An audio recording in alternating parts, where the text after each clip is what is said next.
Welcome to Alpha Wolf Trading. Did you know that there's over 12,000 stocks or companies that trade on the OTC? Between the NASDAQ and the New York Stock Exchange, you have over 7,000 companies. But us as retail investors, we wouldn't know that unless we were researching. Because why? Wall Street focuses on the elite, the big companies. And where the retail investor has their advantage is in small and micro-cap stocks. Why? Because you have the opportunity to speak directly with leadership. That is what this is all about here at Alpha Wolf Trading. We're trying to find the hidden gems, and we interview the executive teams of companies that we think meet the parameters to be those hidden gems. I also want to make sure you understand that this is not a paid-for promotion. I collect no compensation for the interviews I do here. These companies that I interview have been identified as potential opportunities for me and the members of Alpha Wolf Trading to receive a higher than average return on our investment. These companies I have identified either because of a technical setup on a chart, a fundamental change within the organization, new management team, new products, all kinds of different things that actually lead me here. But what do I think is the most important? Leadership. And that is why I do these interviews. I want to understand what drives the person that is leading the charge. I want to feel their passion. I want to understand their vision and the strategy that they're going to use to achieve success. That is what these interviews are for. I want to understand the share structure and the cap table, the size of the TAM, the total addressable market. This is the opportunity to learn all of those things. So sit back and enjoy. And if you learn anything from today's interview, do us a favor. Subscribe to the Alpha Wolf Trading YouTube channel.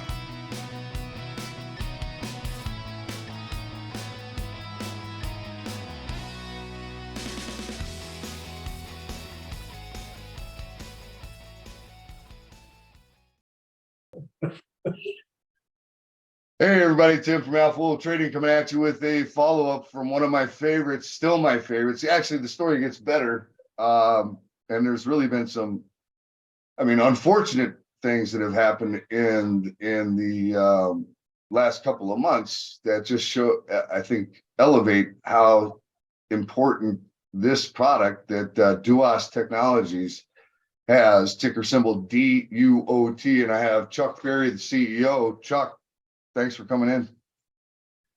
Thanks. Always good to talk to you. Do me a favor, Chuck. Can you just tell me a couple of things maybe that have happened in the last couple of months that have kind of possibly shined a light on the solution that you have been providing? Yeah, I think everybody is well aware of the recent derailments that have occurred and have been discussed at length in a lot of the media. And as a result of that, and I think the rightful pressures to improve the safety of the rail industry in general, there's been a move to introduce what they call the Rail Safety Act of 2023 in Congress. That Rail Safety Act is currently in draft form in both the Senate and the House. I've been able to participate, and I've been asked to speak to a number of senators and congressmen here over the last 6 weeks. And we've been invited to provide some recommendations that would be considered by the board, by the committees that are forming these bills. Similar folks, like out of the Federal Rail Administration, the National Labor Unions, the Class 1 railroads, the American Association of Railroads are also being, asked to provide input. So I think there's a pretty strong desire right now to, improve safety. We talked about this before we started recording.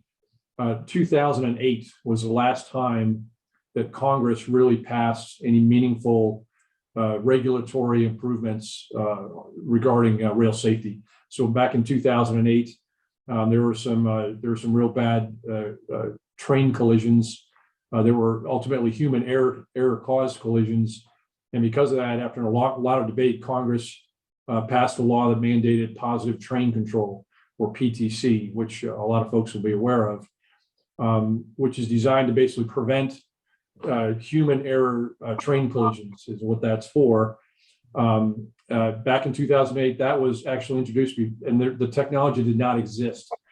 So today, the Rail Safety Act is really addressing what we'll call wayside detection systems. Is one of the biggest pieces. It's being you'll hear that one of the reasons why in East Palestine the train derailed was because of a hot bearing, and the use of a hot box detector unfortunately didn't catch that derailment when it needed to. So the bill is now being expanded based on the information that we have to cover many kinds of wayside detectors. So, for example, there's heat detectors, there's acoustic detectors, there's machine vision or camera detectors, and that's what DUOT is. We're a machine vision camera-based wayside detection system. We call it a rail car inspection portal, but that's the technology that's brought to bear. And I feel very confident right now, based on direct discussions with a number of congressmen and senators, that language is going to be included in that bill. And to be honest, this is what we've been waiting for. So this has brought our technology and our solution that we worked so hard on and invested in, time and money over the last 5 years. It's kind of brought it to the forefront of what's being discussed in Washington, D.C. We've also the Class 1 railroads and the rail carriers, as well as the car owners. They're not waiting for legislation. I think they're being very proactive right now, and all of them are looking internal to their own railroads and their own organizations to see what they can do on their own without any legislation on top of it to improve safety. And that has caused our phone to be quite busy here over the last 90 to 120 days in a very, very good way, Tim. So let's just, I just want to do a recap real quick of kind of the progression the company has taken since you come in. So you, at one point, you were selling your portals, which the trains go through at 70 miles an hour, and each car, there's like, I don't know how many points you take pictures of, but it's like the car is standing still as it's going through. Very clear, very high image. I mean, you can see the part numbers on some of these parts that you guys are taking pictures of, right? And recently that changed, that the way you're going to go to market changed, because you found out that a lot of yes, you have the railroads, and then but the guys, they're the entities that own the cars is quite substantial, right? So that's right. That kind of created the shift from selling the portals to actually now putting portals up that are company owned, and then having a subscription service for them to be able to subscribe and get that data from you on a recurring basis. Is that accurate? It is. What we found is, probably in the portals that we currently that we've sold, but we help operate, because again, we service, maintain, and provide software updates to all of the portals. So that's most of what our current recurring revenue is. We saw 7 million individual rail cars last year. About 550,000 of them are unique rail cars. Think about that number for a minute. You got about 1.6 million rail cars in total in the North American network. So that gives you kind of a scale and size there. And of those, probably about 85% or more of those cars are actually not owned by a Class 1 railroad. They're owned by a car owner, a car operator, or so in some cases like a coal operator or fuel operator, like an Exxon Mobil, for example, owns and operates a whole bunch of rail cars, for example. And so what we found is that we think our total addressable market it really has probably, expanded exponentially. I mean, there are 300 to 400 owners of cars, operators of cars, aside from the Class 1 railroads. And in the last 6 months or more, we've been in discussions with probably about the top 10 to 15 of those car owners. They are very, very interested in safety data, the mechanical data that we have. An example, we have several of the car owners we're in discussion with had rail cars involved in the East Palestine derailment. And when that occurs, those rail car owners, incur potential liability. They have their own insurance expenses and cleanup expenses and things like that. So it costs a lot of money to operate in this business, and our solution can really help those car owners as well as the Class 1 railroads operate more efficiently and certainly more safely. And I mean, there's the timing of this stuff, I think is just, it's almost like serendipity, it's serendipitous to me. I mean, you made the change and then you have these derailments, which I think shines a light on the severity of the problem. Fortunately, nobody got really hurt, but the Palestine one was close. I mean, that was like, it could have been, that could have been a big catastrophe right there, right? I mean, yeah, I think in fairness to, because my primary customers are the Class 1 railroads, and I think it's public knowledge. We service, we provide services to CSX, Canadian National, as well as Kansas City Southern, as well as Amtrak. We're talking to just about all of the other Class 1 railroads now, but each of the individual Class 1 railroads operates a little bit differently. So I think it would be unfair to taint or brush, all of the Class 1 railroads with what occurred, unfortunately, with Norfolk Southern, or vice versa. I know a number of the CEOs from all those large rail companies are making significant efforts prior to those derailments, and now even more so, to address preventable derailments and the things that go with that. So I think the rail industry is paying attention big time to this right now. And when I say the rail industry, we're talking the Class 1s, we're talking the American Association of Railroads, we're talking about the FRA, we're talking about the labor unions, and certainly Congress. Everybody wants the same thing. We think that we can make the network safer. I think DUOT has a big role to play in that endeavor. I think you're absolutely right. The stock did react. You've had a nice move in the stock. It's pulled back a little bit recently, but that's because of the overall markets, and nobody knows what the hell has happened. Everybody thinks we're going into a recession. So you and I kind of briefly touched on that before. I have a different view of that. I think we have been dealing with a lot of stuff, pandemic, supply chain issues, interest rate hikes, and I don't think we're going away. I don't think this is the end of the world. I don't think we're just going to lay down and that's it. I think we're going to keep fighting and grinding through this thing, right? I mean, and I don't see anything on the horizon that I see as catastrophic. I see, we're starting to get back to normalization. So we're not doing the free money, hopefully, anymore. And we're getting back to normal. I think these are good signs. We're always going to have those oddball things, like the thing with the banks and the crypto and all that.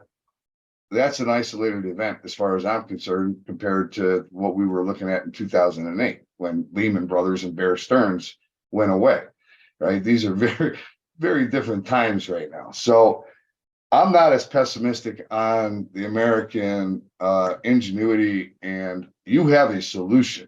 I mean, I reflect back to one of the interviews that we had where you guys had actually seen a rail car that wasn't they weren't a client, but there was something wrong with the rail car, or one of the cars, and you called that that railroad and said, "Hey, you've got a problem with this car," and they had that car off of the tracks in 2 hours, right? Yeah, that's correct.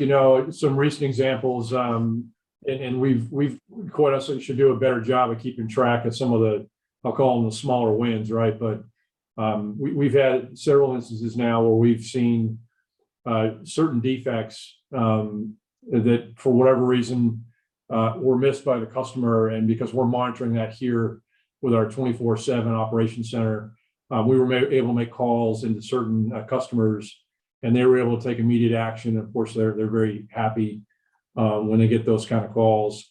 We recently deployed a new algorithm, artificial intelligence algorithm, specifically around basically it's the bumper mechanism that helps the cars as they're kind of slacking and bumping into each other, and not and doing that in a smooth manner. And it's a potential cause for derailment. We deployed that algorithm about 2 weeks ago. We've already helped one of our customers avoid about 3 derailments just with that particular artificial intelligence algorithm. So, whatever they paid me for that, was, they more than made their return on investment on that particular item just by, avoiding, potentially 2 or 3, derailments with their rail car. Right. So what is that worth, right? What is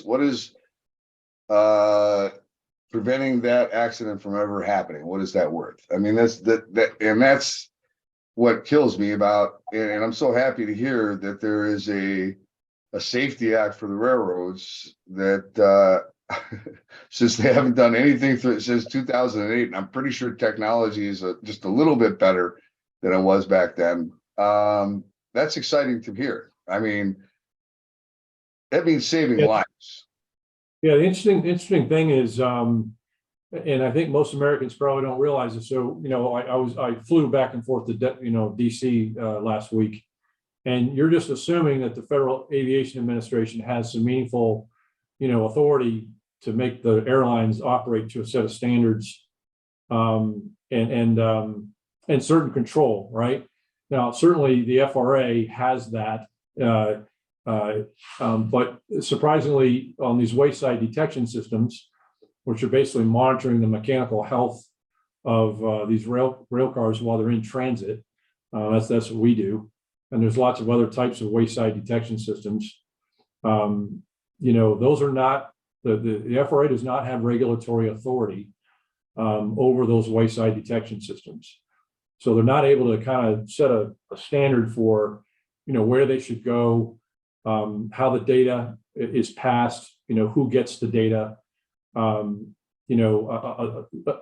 ability to standardize those wayside detection systems, a way to make those systems actually interoperate with each other in a way that you can kind of anticipate things happening, not have to react to something horrible at the last possible second. So I think everybody in the industry understands this. And I think that the industry will provide recommendations to Congress, and Congress will pass a bill that will help fast forward this kind of safety issue. And I think that will be beneficial for companies like ours. Part of the infrastructure monies that have been already approved are specifically designed to be deployed to improve, transportation, rail safety, and as well as technology. All of those things are inside, if you will, the use of funds for those infrastructure money. So I think that hopefully we'll see the benefit of that. For our company to kind of talk about recession, yes, we have to be very careful. We've had to tighten things up and be very thoughtful about using the small amount of resources that we do have. But what we're really thinking about right now is how we stay prepared to scale up and meet the demands that we think will probably come from either a bill coming through Congress or simultaneously the rail industry kind of ramping up their interest in deploying new and more modern technology. Which puts you in a sweet spot. That's We're in a good spot right now. I think we are. Yeah. Eventually, I told you, eventually our stock's gonna bear me out on it, but we're in a good spot right now. I think this is going to be an interesting next 6 to 9 to 12 months for us. So it looks like you picked the right one, Chuck, right? I mean, when you decided to do another turnaround, you it looks like you picked a pretty good one.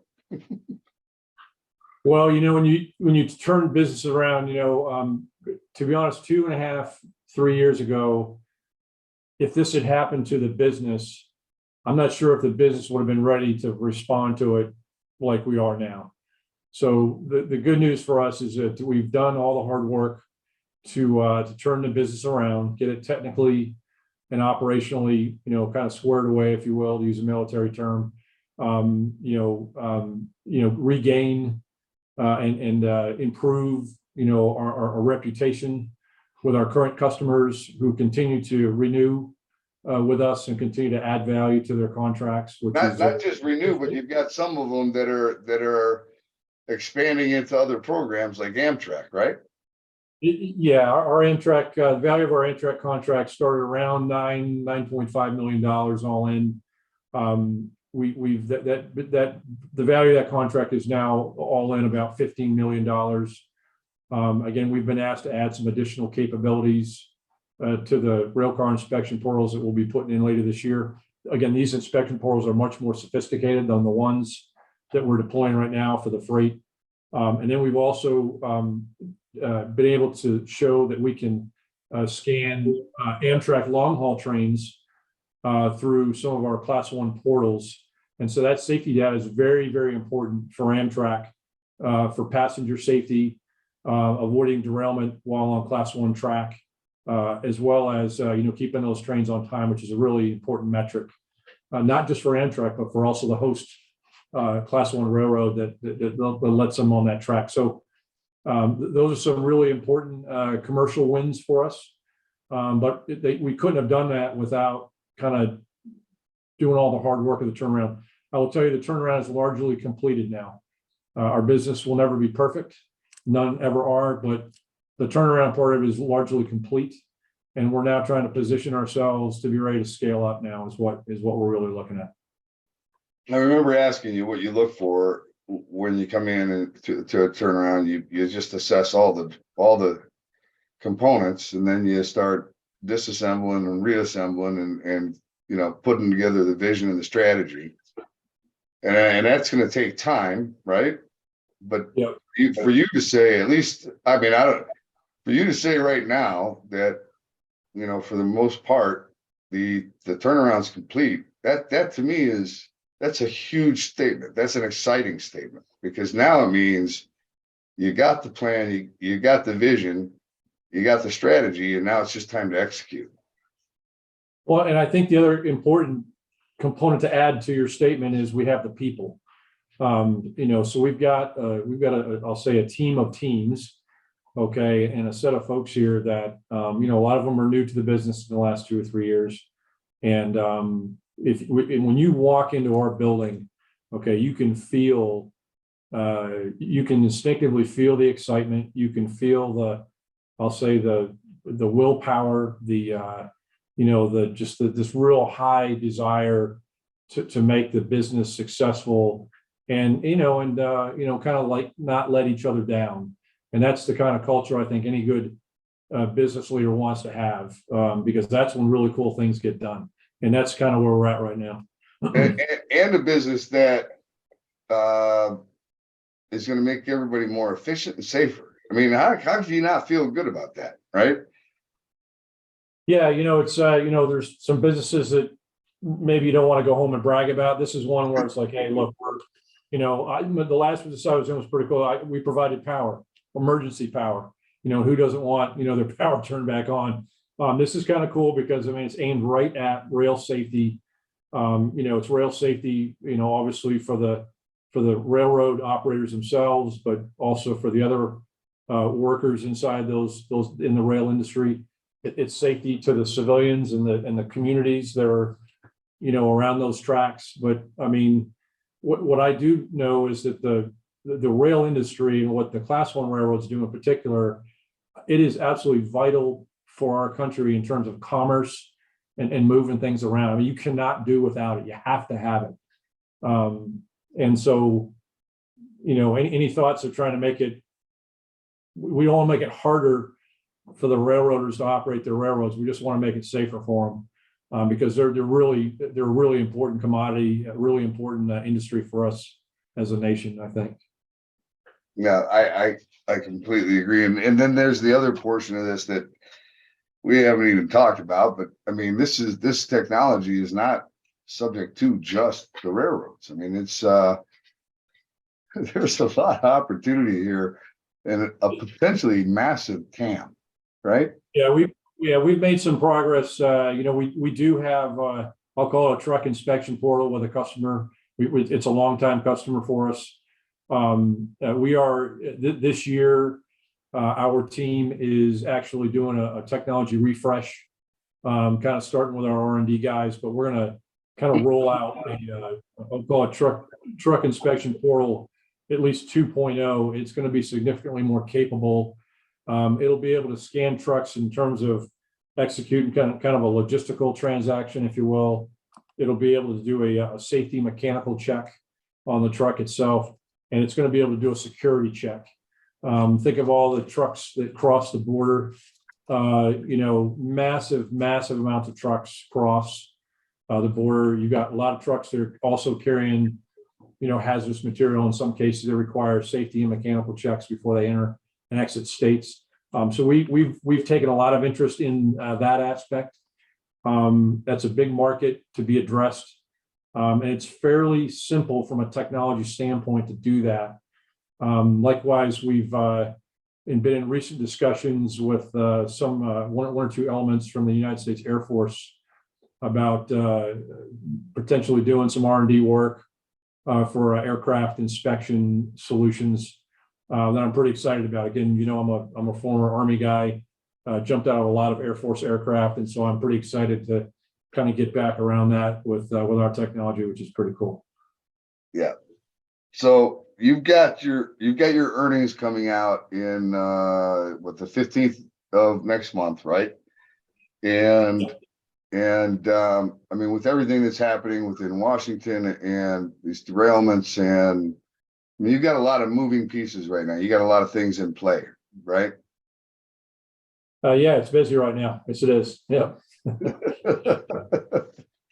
All right. So I don't know. So let's just real quickly internally for the company, because in this environment, I think everyone is, I know for a fact. I mean, I was just at a conference where I met with 19 different companies, and everyone seems to think we're going into a recession. So, but if in the investment community, if you're looking at a company and there's even a hint that they are going to need to do some kind of a capital raise, no one's going near them. And that's because the financing out there that is available is toxic. That's a sweet way of putting it, right? It's really horrendous right now for anybody that needs to raise capital. So I guess what I would want to do first is this: do you feel as though DUOT would DUOT take toxic financing? No, I'm also a member of our board of directors. We've had discussions with our board of directors and some of our key shareholders, and we've been very, very adamant and very firm, and kind of agreed with one another that we will not take toxic financing. If and when we do any kind of capital raise, it's going to be very straightforward, normally common. We've at least since I've been here, we have not issued any warrants.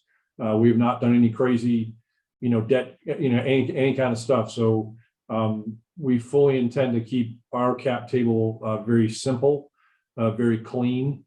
Anybody that looks at us will realize that, yes, we will probably need to raise some capital, but now it's intended not to survive. It's intended to actually invest, in what I'll call a national network of rail inspection portals that we're going to sell subscriptions to, which will lead to a break-even position, I think, in the next 12 to 18 months for us.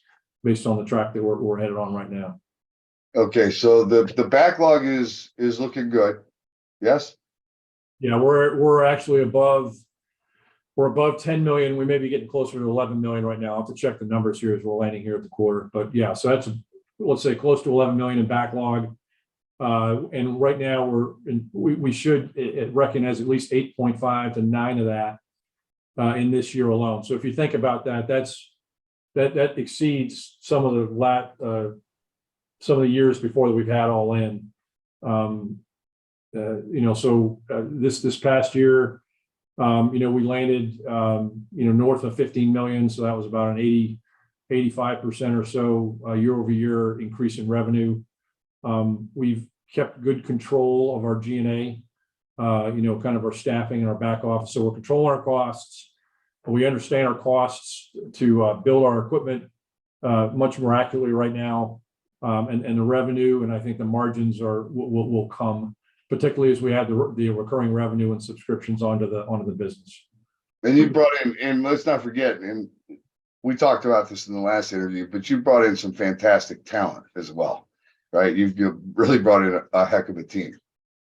We have, I think, some of the best hardware engineers, electrical, mechanical, optical engineers, software developers, IT engineers, artificial intelligence developers and engineers. We've got railroad mechanical carmen, very experienced guys in the company. They're huge for us. We brought in David McKee. He's a 40-year experienced railroader, started off as a locomotive engineer, hauling coal trains out of West Virginia, and ended up being a very senior executive with CSX and some short lines. We're probably going to add another experienced railroader. I'm hopeful onto our board to replace Ed Harris that departed us to go be the chief operating officer for CN. So we're in a good spot. It's been our ability to recruit top drawer talent has gotten a lot better over the last 18 months. And that's because of some of the pullbacks that some of these big tech guys are making, right? So I mean, it's kind of freeing up some talent. Yeah, we're seeing some of the real large tech companies shed some of their talent. We've picked up some of that, but I think so that's been helpful, and it's put a little less pressure on our ability to retain. But at the same time, I think the quality of the team that is now in place has allowed us to go recruit, some pretty high-end talent. Folks that are in this tech industry, when they go find a job, they want to work with a team that, that I think is doing some pretty cool work and that they really want to work with. I mean, that's what they want, and I think that's what we're all about here, and that's really helped us recruit the talent, but also retain who we have. You know what? You seem more relaxed, Chuck. Are you more relaxed? There's something about you that just seems a little more, chill. Well, we did double our revenue, so that makes you relax a little bit. I mean, financially, we are doing better. We need to get better. But, for both me and our board of directors, we committed to each other to get to a break even in the next 12 to 18 months. And so I think that's the next meaningful hurdle, I think, for me and my management team to deliver on that promise to our board and our investors. So we're probably more comfortable, but not comfortable enough. Let's leave it at that. So if this Safety Act goes through, is there or could there be some kind of a mandate type thing within that Safety Act? You can, the Safety Act itself in its various draft forms, you can find it publicly. I think some of the latest changes in the drafts probably haven't been posted publicly yet, but I think there's a couple key components. One, I think you're going to see the definition of wayside detection systems include heat detectors, acoustic detectors, machine vision, and camera detectors, which will include our technology. I think you're going to see a component that provides somewhat of a mandate where mechanical car inspectors and other highly qualified, mostly labor employees from the labor unions will be required to interpret and use the data to make their jobs more accurate and safer. I think you're going to see some sort of regulatory authority over wayside detection systems given to the Federal Rail Administration.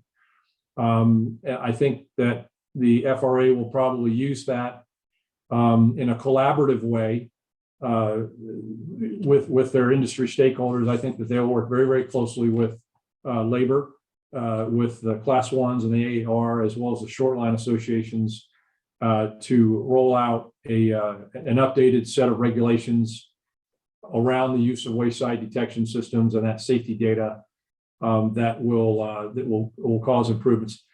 I don't think it's going to happen overnight. So let's say a bill passes, the FRA would still then have to go and actually write a regulation and get some consensus on that. So, this is something I think over the next 6 to 24 months, we should see some, I think, some decent movement around the use of technology. All right. Listen, I think that this is, I think we accomplished the goal of highlighting the fact that you are definitely in the spotlight right now. And I think it's a sweet spot. And I think it's only going to get better from here.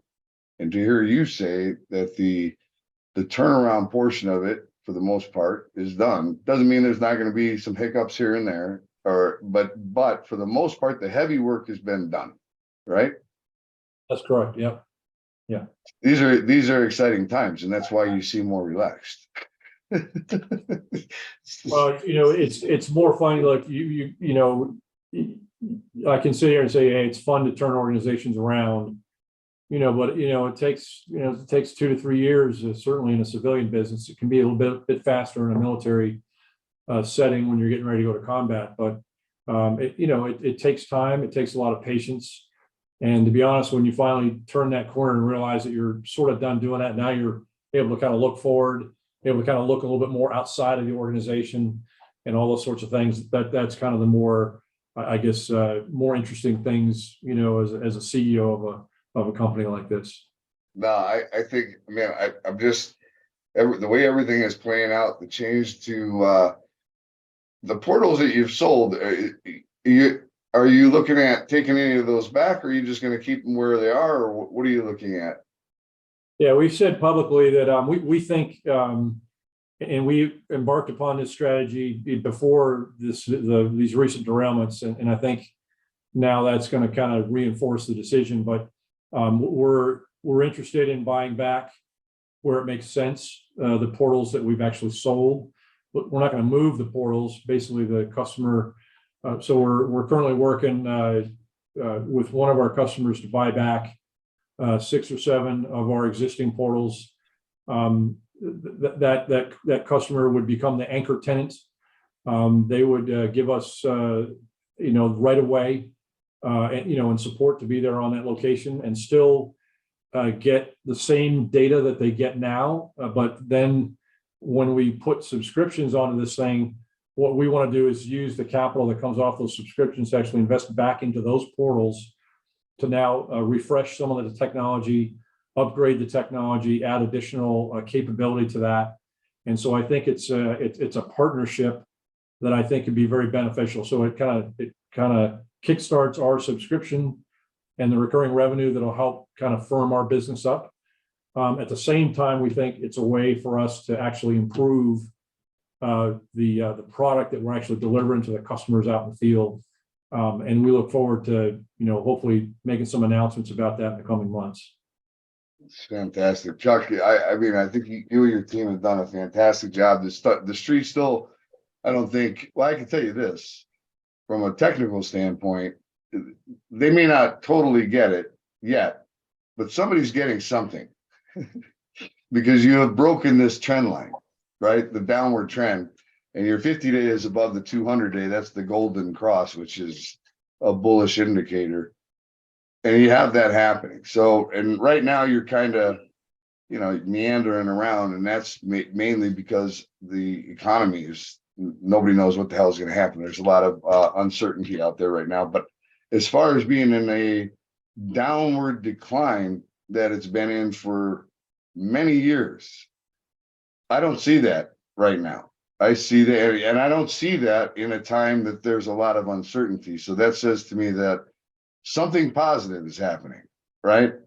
I don't know when it's going to go. I don't know when people are going to pull out of this negative, pessimistic mode that we're in. But I think things, as you look at the company, where you are today, are you stronger than you were 12 months ago, Chuck? Oh yeah, absolutely we are. In every respect, operationally, technically, financially, yes. And then now strategically, we've got this opportunity that we talked about. We're sitting right staring at it right now. For our stock right now, you've said this before. We don't have a lot of stock issued, quite frankly. Our cap table is very simple and very straightforward. It's very, it's almost all completely either common or preferred. There's no crazy warrants and all that kind of stuff. We've actually cleaned that up. It's relatively thinly traded, but I think in the last 90 to 120 days, we've actually seen a lot more volume with the stock that is out there on certain days. So I think we've had a couple of days where we've actually gone above 100,000, and we've had a bunch where we've been above 50. So we're getting a little more activity there, and we'll see how it goes. Yeah, so that's interesting that you brought it up, and I'm glad you brought it up, because if you look back at the history of the stock, there, you got these lulls, and then you do have these spikes, but that was on the downside. And then if you look at this little cluster right here, that is pretty consistent rise in volume, and volume typically precedes price movement. So somebody's building a position somewhere, and I would say that is a very good indication. Even when you get these pullbacks like you had right here, comparatively, that's on very low volume. So it's not like there's a ton of conviction on these sell-offs, right? I think that's a very positive thing. I think everything that I hear from you is positive. I think the environment is ideal for you to expand, and it's you've got a big spotlight on you guys right now, and I think that is just perfect timing. So that's why I wanted to get this little interview in, and then we'll come back after you do your earnings on the 15th, because I think then you'll probably be able to talk about maybe a few other things that might be in the works, right? Yep. Yeah, absolutely. So appreciate the chance to talk with you today, Tim. Yeah, no, I love it, Chuck. I love it. Keep doing what you're doing, man. I'm going to turn this off. Hold on for 1 second. Thanks for tuning in to today's interview here at Alpha Wolf Trading. I hope you enjoyed today's interview with Chuck Ferry from DUOT Technologies, ticker symbol DUOT. If you enjoyed today's interview, do us a favor, give us a like. How about giving us a share? And while you're at it, why not give us a follow? Until next time, stay safe. Alpha Wolf Trading wishes you the very best of success.